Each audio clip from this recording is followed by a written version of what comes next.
Quando a gente está acho que numa posição de liderança, a gente tem a responsabilidade,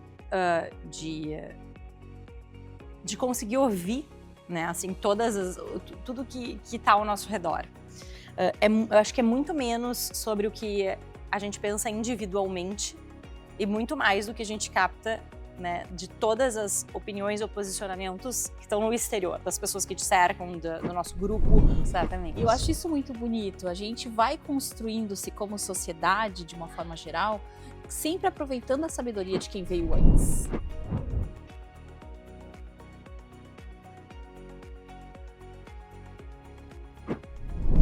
Olá, você está no Arena EE. Eu sou a Alessandra Gonzaga e hoje eu tenho uma convidada super especial, que é a Daniela Russovski Haj. Ela é presidente da Federação Israelita do Rio Grande do Sul. E, gente, eu tô assim encantada. Eu tô com o currículo dela aqui na frente, vou começar a ler um pouquinho dele. E enquanto a gente for falando, a gente vai entendendo essas camadas aqui da Dani. Descobri que eu posso ser parente da Dani, hein? Que a gente tem aqui um RAD que pode ser que seja a mesma ascendência, a gente não sabe bem, né. Vou começar então, vou primeiro te apresentar, tá, Dani? Então vamos Tá lá. bom, obrigada. A Dani é advogada, professora, mestre em direito e uma liderança jovem que vem ocupando espaços de enorme relevância institucional. Hoje, ela é presidente da Federação Israelita do Rio Grande do Sul, desde janeiro, sendo a pessoa mais jovem e a segunda mulher em mais de 6 décadas a assumir esse cargo.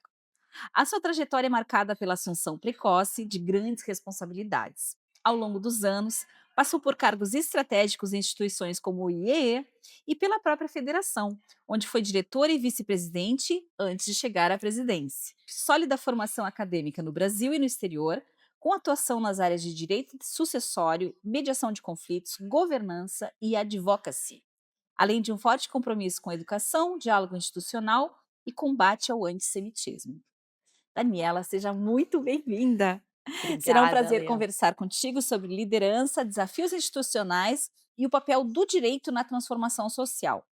Eu ia começar falando da liderança, mas eu quero que tu conte para o pessoal primeiro como é que foi essa escolha pelo direito, se foi uma coisa natural, porque o nosso quadro é carreiras, né? Então o Uhum. pessoal às vezes está assistindo para até poder se definir uma mudança de carreira. Tem muita gente hoje formada no direito. Então, olha só, tua trajetória começa pelo direito já de sucessão familiar. Como é que foi isso? Legal, Lê. Primeiro, muito obrigada pelo convite, teu e da Camila, é um prazer estar aqui contigo. Admiro muito o trabalho de vocês, acompanho os podcasts, então um prazer, Prazer. ter essa nossa conversa aqui hoje. Sobre o direito, eu acho que para mim sempre foi um caminho quase que natural, assim, eu diria. Eu tinha dentro da minha família, meus irmãos, eu sou a menor de 3 irmãos, então eu vi eles trilhando o direito, então para mim, assim, estava ali, né, como uma das opções. Mas eu acho que a visão do direito, a gente estava até conversando um pouquinho antes, sobre como uma possibilidade de resolver problemas, é uma ferramenta. Então eu via, assim, no direito, uma oportunidade, ou como se fosse uma caixa de ferramentas que ia me dar a oportunidade de fazer muitas coisas com aquilo, independentemente do caminho que eu fosse seguir. É Então o até que me uma forma de atraiu dele. raciocinar o mundo, né, que acontece quando a gente Isso. entra no direito. Eu acho até isso interessante, assim, de ônus e bônus, né, porque eu acho que o direito nos dá uma visão muito única do mundo, né, assim, com essa bem orientada, jurídica, que por outro lado nos faz, às vezes, não ter uma visão, por exemplo, que mais velha, um pouquinho mais velha eu fui ter depois, mais pra frente da carreira, que é a visão mais de negócios, e aí Uhum. eu vi: "Opa, o mundo é visto de uma forma completamente diferente do que eu vinha estudando conforme o direito", mas essa mentalidade também nos abre outras, né, outros olhares e outras perspectivas. Então eu acho que sim, eu acho que o direito sempre foi visto como uma possibilidade de: "O que que eu vou entregar, né, assim, ali na frente para o mundo, o que que eu vou fazer da minha vida?", e o direito me dava essa possibilidade, eu acho, Que essas legal, ferramentas. show de bola. E aí sim, você é uma liderança super jovem, Federação Israelita, uma instituição extremamente tradicional. Como é que é essa combinação? Tu percebeu uma resistência na tua entrada? Porque aqui diz que tu primeiro virou diretora, depois foi Uhum. vice-presidente. Então, como é que foi esse ganhando espaço numa instituição como a Federação Israelita? Eu acho legal essa pergunta, porque, eu acho que ela envolve, a gente sempre olha para quem tá naquele momento, né, então assim, eu agora estou como presidente, cheguei ali, sou jovem, né, assim, talvez nesse panorama de uma instituição tradicional, mas isso exige uma maturidade da instituição, que Isso. representa uma comunidade muito grande, porque, não é só um lado vir, né, e ir crescendo e construindo isso, mas uma instituição que vem se preparando também para que novas gerações assumam uma responsabilidade e deixar esse espaço acontecer, que vem muito anteriormente, muitos anos antes. antes. Então, por exemplo, da minha trajetória, eu fui voluntária da Federação Israelita, dentro da organização, dentro da comunidade, desde muito cedo. Então, eu estava na diretoria da federação desde os 20 anos, trabalhando como voluntária dentro da Federação Israelita, depois vou sendo diretora de um departamento, vou acompanhando um outro trabalho, e assim, indo até que assumo a vice-presidência, e aí vem a possibilidade de assumir a presidência da federação no ano passado. E tu tem percebido diferença nas juventudes, assim, quem tá chegando, chega diferente? Como é que tá essa distribuição de gerações, Dani? Eu acho que eu acho que tem o desafio da combinação. Eu acho que é o desafio da gente conseguir se abrir e aceitar que vem uma geração que é diferente da nossa, sempre vai ser, é Uhum, natural, e uhum. entender que, podem agregar e talvez o choque de gerações, isso eu venho vivendo, né, e sentindo talvez ao longo do tempo, que é a gente, desapegar do poder de decisão, por exemplo, desapegar de alguns aspectos, que essa nova geração, se a gente quer dar espaço para que eles venham, eles precisam também ter esse espaço de decidir, É né. verdade, é E isso é verdade. o difícil, porque dar o espaço para crescimento, para ocupar as posições, eu acho que, ok, é bonito dizer, é fácil fazer, né, a gente abre o espaço, vem. Agora, quando tem um embate, quando tem um desacordo entre, por exemplo, 2 gerações que têm uma visão diferente sobre alguma coisa, ou essa geração já tentou muitas vezes, isso acontece. Eu já tentei fazer isso, por que que vocês acham que agora vocês veem, né, essa É, geração e nova sempre e teve esse mudar? conflito, né, a gente sempre Sempre. e agora eu me vejo, eu sou uma X, tá, eu nasci nos anos 70, então eu vejo, a minha filha tá com 20 anos, Dani, e aí eu achei muito engraçado, porque eu já me sentia, assim, bem antiga por ser a última geração, como a gente diz, que cresceu sem internet. Uhum. E agora ela me diz assim: "Tá, mãe, mas calma que eu sou a última geração que teve a infância sem celular", Ah, é verdade, é. se sentindo super Sim. antiga, assim, E é porque é verdade. então, há uma mudança também na perspectiva dessa pessoa e dessa comunidade, porque agora ela não está mais só naquele lugar de Uhum. entorno crescendo, ela está sempre sendo exposta, né, a uma visão de E mundo isso online. gera, assim, acho que geram fortalezas muito fortes, coisas que essas gerações veem com isso muito natural, muito forte, talvez esse acesso à informação o tempo inteiro de muitas coisas, uma facilidade talvez de captar e se envolver em muitas coisas ao mesmo tempo. Por outro lado, é óbvio que isso gera também, uma fraqueza em outros lados, assim como nós, em algum Uhum. momento, vamos ter fraquezas em compreender algo que vem no movimento, mas também, né, conforme o nosso contexto, a nossa criação, a gente tem por geração, a gente também tem outras coisas a agregar. Eu acho que o desafio geral é conseguir conciliar. Eu sou uma pessoa bem, eu não gosto muito da ideia de grandes rupturas, de embates, assim, embate intergeracional. Para mim, quando a gente veio e assim, quando eu assumo a federação, eu não assumo sozinha, a gente assume num time que, por característica, isso é muito bacana, também é um time jovem. Uhum. Então, assim, a gente tem Eu desde vi, o. eu vi as fotos lá no Então, isso acho que é o mais legal, né? É pensar assim, como que vem? Então, de fato, vem uma gestão jovem, com uma mentalidade diferente, mas eu sempre gostei muito de dizer que a gente não vem para assim, destruir o que estava antes, para construir do zero, porque para mim isso não faz sentido nenhum. Então, assim, existe muita coisa boa e muita coisa boa que nos trouxe, inclusive, neste momento, de conseguir ter uma geração jovem assumindo uma instituição tradicional. O que que a gente aproveita e que tijolinho a gente vai colocar aqui em cima? Porque Sim. depois vai vir outro que vai colocar outro tijolinho. E a gente até pode tentar ir um pouquinho mais para um lado, um pouquinho mais para o outro, não tem problema. Mas isso é uma construção de anos. A federação tem 65 anos É esse isso que ano. a gente conversando nos bastidores, gente, a gente estava comentando, né, que independente da religião judaica em si, o judaísmo vem a ser uma representação de uma etnia, né, o povo Uhum. judeu é uma etnia. E que o que eu estava comentando com a Dani, que eu gosto muito das leituras que se faz, porque muitas vezes até interpretações da Bíblia, da Torá, né, você vai ter ali camadas e camadas de pessoas que leram aquilo, que interpretaram perguntas que hoje a gente se faz, né. E eu Exatamente. acho isso muito bonito, a gente vai construindo-se como sociedade, de uma forma geral, sempre aproveitando a sabedoria de quem veio antes. Exatamente. E E eu acho que essa talvez seja a maior riqueza, ou que vai nos dar mais, subsídio para conseguir fazer e construir. E até voltando, né, assim, fazendo gancho com a pergunta anterior de como é que foi essa trajetória e chegar aqui, começando passo a passo, é um pouco isso, a gente vai construindo em cima, né, de pensamentos, de, valores, de histórias, de coisas que vão nos norteando uma vida inteira, e essa construção nos leva até determinado lugar. E isso é exatamente, eu acho que o que aconteceu tanto na minha trajetória, eu acho que é o que a gente pode aproveitar enquanto, assim, grupo, né, de gestão que está vindo dentro da federação. quer seguir o seu caminho. E, de novo, a gente tem 2 anos de mandato, né? Assim, a gente pensa já o que vem depois.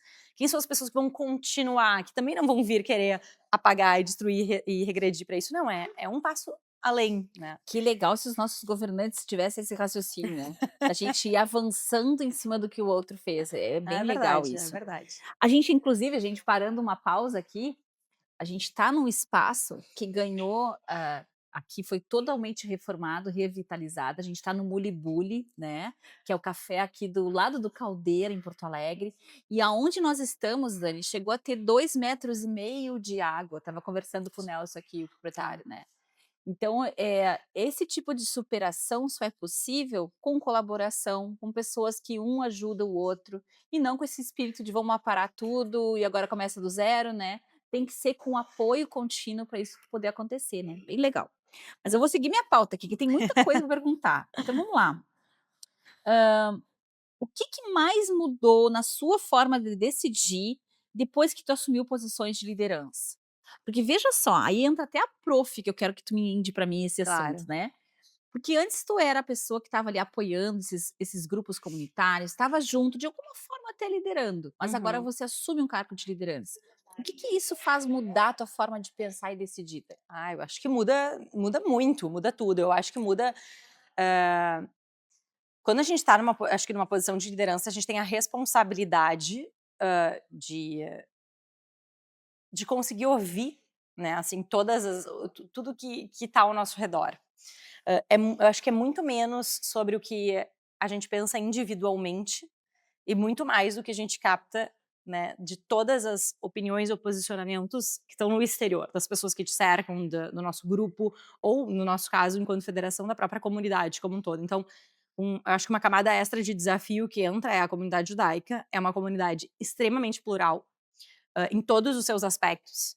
É uma comunidade que não tem uma linha política, que não tem uma linha religiosa, que não tem uma linha de posicionamento sobre nada. Aliás, isso é muito judaico, essa diversidade e esse conflito de uma forma positiva, né, assim, interno, de discussões permanentes, até o Que eu estudo da adoro Torá, isso né, também. atravessa a discussão. Adoro isso. Então, eu acho que acho que muda no sentido de que quando a gente está de um lado, a gente está muito fiel àquilo que a gente acredita, eu tenho meu posicionamento, eu acho que tem que ser dessa forma, e eu acho que a gente vai muito nessa direção. Eu acho que no momento que você assume uma posição de liderança, se tem um ouvido, né, se precisa ouvir muito mais, eu acho, que o que está no exterior, entender todas essas, eu acho que essas perspectivas e opções, para então se tomar uma decisão que no final, por mais que uma decisão seja coletiva, a responsabilidade, eu acho que ela recai muito quem está nessa posição de liderança. Então é um lugar muito solitário nesse sentido, por mais que se tenha um time maravilhoso, que a gente não faz nada sozinho,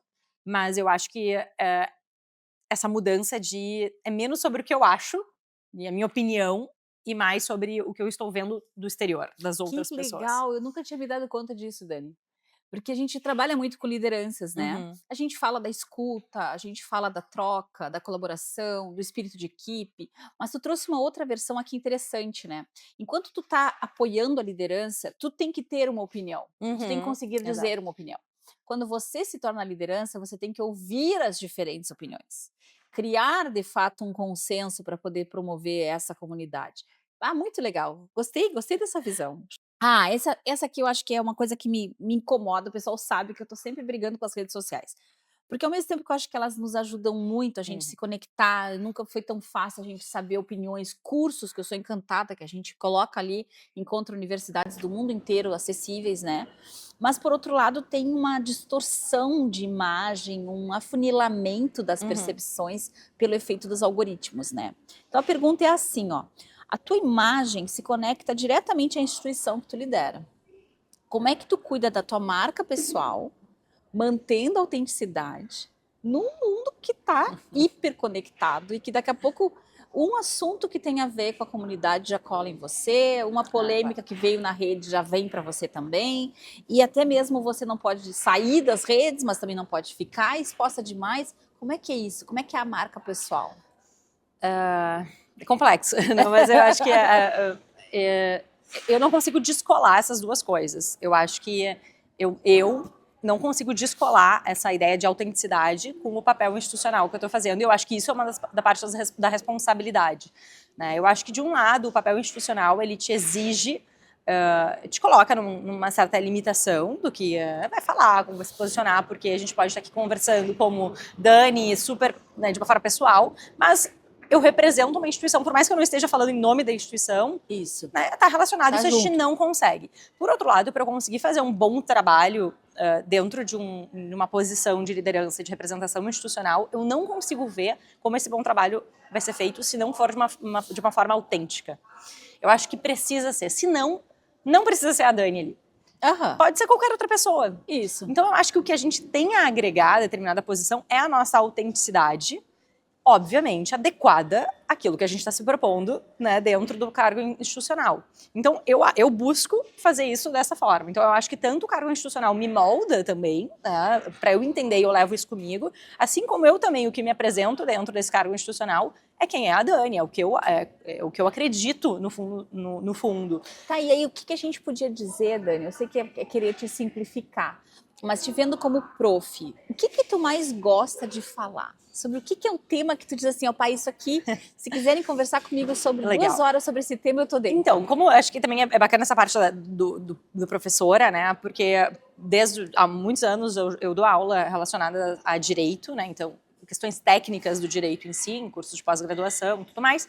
Mas há 4 anos, mais ou menos, eu comecei também a trabalhar com educação em escola. Então, Que delícia. e é Que muito idade bacana. teus alunos daí? 17, 18 anos. Ai, que E eu delícia. brinco com eles, não são crianças, já são adultos, pensem já, Estão assim, por saindo vocês. já pro mercado de trabalho. Se preparem para o mundo.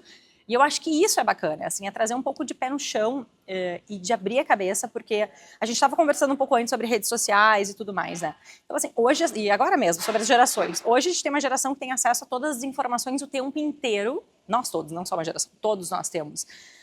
Então, a informação, ela não é mais o que tem valor em si, né? É muito fácil o acesso. O que tem valor é o que a gente faz com essa informação. Então, a gente precisa ter a capacidade de analisar uma informação que eu estou recebendo, entender se aquilo ali é válido para mim ou não, investigar, questionar, faz sentido isso que eu estou lendo? É verdadeiro isso? Será que eu tenho que me informar mais? Eu preciso ter mais sede de buscar e criar a minha própria opinião, a minha visão crítica sobre as coisas. E eu acho que isso é uma das coisas que eu gosto muito de tentar provocar os alunos. Eu acho que essa é uma das coisas. E a Esse segunda, senso crítico, essa senso análise crítico. do contexto, assim. que serve para todos nós, assim, mas de questionar, de não aceitar porque um disse, porque o outro disse, porque está numa manchete X, é buscar, ir atrás, é ler inteiro, buscar a sua opinião, conversar com pessoas. E aí eu passo para o segundo ponto, que para mim é crucial e eu acho que todos nós deveríamos exercitar muito e que, infelizmente, eu acho que a gente está perdendo enquanto sociedade, que é a capacidade de tolerar o diferente, a opinião diferente, quem discorda da gente. Então, passa a ser um ataque pessoal, né? As pessoas estão confundindo uma discordância com ataque pessoal. Discordância, e é conseguir ouvir, né? A gente está sentada aqui conversando, e daqui a pouco a Lê vai ter uma posição completamente diferente do que eu acredito, que eu acho absurda, e tá tudo bem. Eu vou ouvir, eu vou me questionar, faz algum sentido, não faz? Eu posso sair com a mesma, mas eu vou ouvir, inclusive poder botar o meu ponto de vista, e a gente ter uma conversa. As pessoas estão perdendo a capacidade de fazer isso. Isso fere, agride ouvir uma opinião diferente. E as redes sociais, elas criam essas divisões. Isso, porque a gente fica muito condicionado a ver a afirmação daquilo que a gente quer. Mas isso da gente conseguir se expor a opiniões diferentes, a posicionamentos diferentes, que podem agredir tudo aquilo que a gente acredita, faz parte de como o mundo funciona. E entra dentro do que a gente fala das competências socioemocionais, isso é mais do que a empatia. Isso é o princípio de sociabilidade. Exato. Então a gente tem lá nas competências do Conectados a sociabilidade. E na sociabilidade eu visito o mundo do outro. Eu não preciso morar lá, mas eu me permito olhar para esse mundo, até admirar essa realidade que eu não vou habitar. Exato. E eu acho legal isso porque ela não necessariamente eu faço isso pelo outro. Né? Não é para gerar talvez um conforto para o outro. É também por respeito, obviamente. Se eu quero que a pessoa se sinta escutada assim como eu quero ser. Mas no fim das contas, por mim. Porque eu vou conhecer algo que é diferente, que pensa diferente de mim e vai me trazer mais riqueza para o meu próprio pensamento, para minha autocrítica, para eu entender, ainda que saia dessa casa, não vou morar lá. Voltei e falo, continuo não concordando, não mudou a minha opinião. Tá tudo bem, mas me deu uma perspectiva diferente. É legal. Tá, e aí vamos emendar isso com a liderança. Porque Sim. tu é uma prof e tu é uma líder. Então, ao mesmo tempo que tu ensina liderança para esses jovens, ensina liderança na comunidade, né? Tu também é líder. Então, o que que tu entende que é, assim, uma característica de liderança que é essencial que se tenha? O que que se a gente pudesse ensinar os líderes, a gente deveria ensinar eles? Eu acho difícil eu não pensar em uma coisa, mas eu acho que mais do que, porque é muito subjetivo. Como que ensinar a liderança, né? Como é que assim, eu sou uma líder? Eu acho que isso é muito difícil. Eu tenho uma dificuldade muito grande em pensar nisso. Eu acho que o que a gente pode, o que eu tento fazer, é instigar para que cada um se desenvolva dentro da sua individualidade. O que é mais o que é o seu dom? O que é o importante? O que é bom? O que essa pessoa faz de bom? Com alguns conceitos básicos. Eu acho que, primeira coisa, não existe liderar se não for pelo exemplo. Para mim, isso é o principal. Então, mais do que ser um líder, o que eu preciso de qualidades, de características para me tornar um líder? É ser. Né? Então, assim, o que tu quer que seja feito? Então, tu tem que fazer. Exercer mesmo, né? Exercer. Eu acho que essa é a maior forma de liderar, para mim, a única, talvez, forma de liderar, e como eu me inspiro em outras pessoas, que é isso, é inspiração. É ver pessoas que conseguem fazer, mover coisas, né, em determinado sentido, porque elas vão e elas arrastam pessoas com elas. E eu acho que, então, começa por aí, né? Porque aí é olhar para si, é olhar o senso de responsabilidade, né? De ownership. Eu quero que alguma coisa seja feita, eu quero atingir determinado objetivo. Ok, então começa por ti. Antes de achar que o outro tem que fazer alguma coisa, o que tu tá fazendo para que Nossa, isso mova, parece que a gente né? conversou sobre os princípios de inteligência emocional. Eu li no livro, eu Porque- comecei a ler e falei, olha, eu acho que tem tudo a ver. Porque a base da inteligência emocional, aí pensando no Daniel Goleman, um judeu que nós aqui temos como uma referência, um mentor de vida para nós, ele vai dizer isso, a gente não vive do lado de fora, no interpessoal, o que a gente não primeiro pratica dentro. Ai. Então a gente tem uma dimensão intrapessoal para poder trabalhar, para poder seguir. Então, Tem um conceito muito bacana no judaísmo, inclusive, que é a ideia de tikkun olam, que é a reparação do mundo. Então, é como se nós tivéssemos o dever de fazer pequenas coisas para melhorar o mundo em que nós vivemos, e isso parte do nosso dia a dia, de tudo que fazemos.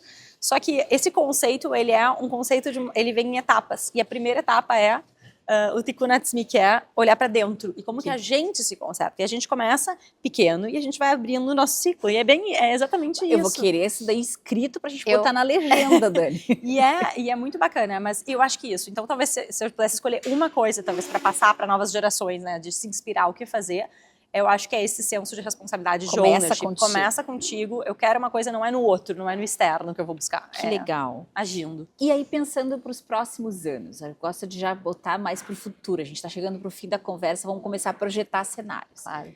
O que tu acha que nos próximos anos vai ser necessário para as lideranças? Agora botando lideranças de uma forma mais global, de uma forma mais genérica, no sentido de lideranças aqui nossas, da nossa comunidade, mas também de instituições e de estados-nação também. Eu vou jogar um pouco no molhado, porque eu sei que é o que se fala e a gente sabe que é a adaptabilidade, né? Que é essa capacidade de se adaptar a circunstâncias novas, ao que vem de novo, e as coisas mudam, e mudam muito rápido hoje em dia. Então, eu acho que conseguir se adaptar sem perder o que a gente estava falando no início, assim, nesse eixo do que te trouxe até aqui, porque senão vira perdido nesse meio do caminho. Mas eu acho também que não é acho que só para as novas, eu acho que é essa responsabilidade, que passa por conseguir ouvir as pessoas, conseguir respeitar e ter a capacidade de gerar opiniões, ambientes de discussões, de opiniões e visões diferentes, e conseguir congregar elas. E ter a responsabilidade de realmente, né, assumir e fazer as coisas por si. Eu acho que a gente tem que se portar dessa forma, tem que acreditar nisso. E tem que se nortear, eu acho que, em relação a isso. Tu sabe de tudo. Legal, e deixa eu puxar um pouco o que tu disse antes da questão do líder ouvir, né? Tu sabe que a gente acabou de sair semana passada de uma formação que a gente fez no Tribunal de Justiça, somos professores na área de inteligência artificial, ou melhor, da IE da IA, né? E o que a gente vem comentando? As pessoas estão muitas vezes terceirizando decisões para as IAs. Decisões bobas, às vezes é assim, não quero ir na casa da minha prima, o que eu digo na resposta? Porque minha prima é uma chata, eu não quero lidar com ela, né? Aí eu peço para ir lá e me ajudar. Então, assim, o que tu trouxe antes é a importância da gente conseguir ter uma comunidade para discordar, Uhum. para criar consenso, para criar orientação e avançar. Então agora eu queria a tua ideia, assim, sobre o quanto tu acha que a gente está talvez se individualizando cada vez mais, não permitindo que essas discussões aconteçam. E o que que tu pensa da IA, hein? Uhum. Tu usa a Ah, tua IA? Tu eu tem IA? uso muito e eu acho que a gente tem que usar. Eu acho que, assim, as ferramentas, assim, acho que a gente tem que usar, né. Quem quiser usa, quem não quiser não usa, É, mas eu fiquei surpresa com algumas que eu pergunto coisas ali, às vezes eu pergunto esses dias eu perguntei num treinamento, assim, um vídeo que eu tinha visto dinamarquês, que eu não lembrava, eu dei um contexto, falei no áudio e ela achou o vídeo. na hora, é. Que Mas eu acho absurdo. que esse é o ponto, assim, são ferramentas, né, assim como eu estava falando um pouco de redes sociais, tudo são ferramentas, Tá, elas e não tu são o usa fim então, em Dani, si. tu Eu usa? uso muito e acho que e gostaria de usar mais. Tá. Eu acho que isso entra também. Eu acho que é uma ferramenta maravilhosa, se a gente sabe usar ela. Ela não serve para pensar pelo Por ser você. humano, ela não serve para tomar uma decisão, pelo ser humano, ela pode te ajudar a tomar uma decisão, ela pode te Uhum. ajudar a organizar pensamentos, ela pode te trazer elementos de uma análise, inclusive, diferente da que a gente estava tendo. Então, eu acho que dá para ter discussões na IA, assim, onde é que eu não estou pensando? O que que tem de diferente aqui? E dá pra gente e te ajudar a pensar mais, Uhum.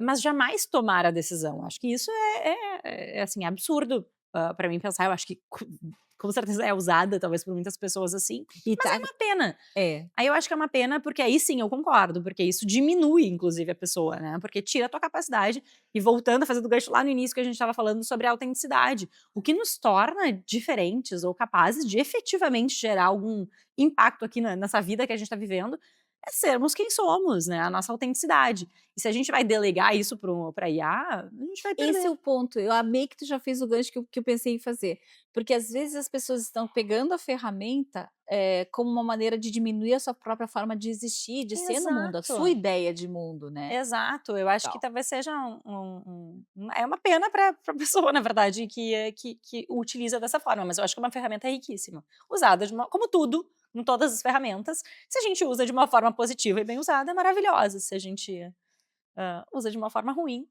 o resultado também vai ser negativo. Isso.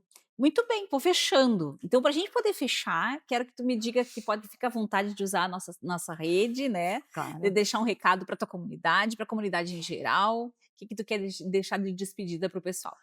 Eu acho que, Ale, assim, uma coisa que eu tenho pensado muito e tenho visto muito é o ponto da gente ter essa capacidade de escuta e de, ouvir verdadeiramente, né, opiniões diferentes, posicionamentos diferentes que a gente discorda e conseguir fazer isso com respeito e com, assim, né, com atenção e entender que isso é positivo, né, que é discordância, que é não unanimidade, que tudo isso faz parte da gente, de a gente evoluir enquanto sociedade, enquanto pessoas. E eu acho que essa talvez seja a mensagem principal para os dias de hoje, dias tão polarizados, tudo é tão sensível, tudo é tão, assim, tensionado. Eu acho que a gente tinha que conseguir, né, resgatar isso, de ouvir opiniões diferentes, de entender essas discussões, essas diferenças como algo positivo, inclusive, pra Isso gente. mesmo. E conseguir absorver disso pra, né, ir em seguida. E não ficar tentando comprovar o seu ponto a qualquer custo, e sem se ouvir, senão a gente fica fechado nessa individualidade, eu acho que trouxe antes, em vez de estar ali socializando como é a natureza do ser humano, pra gente poder evoluir enquanto seres humanos também. Maravilha, amei, viu que delícia, dava para ficar conversando com Adorei. ela o dia inteiro, foi muito rápido, passou muito correndo. Foi rápido mesmo, eu Por também só nos achei. avisando ali, a gente vai colocar as redes aqui da Dani também, para caso você queira seguir a Dani, e muito obrigada, viu, Ah, Dani, eu que que delícia, agradeço, que fácil conversar contigo, guria, adorei. muito bom. Eu que agradeço, muito obrigada.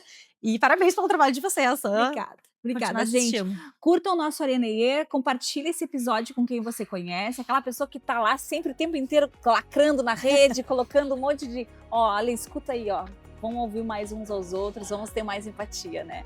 Obrigada, gente, até o próximo Areneê.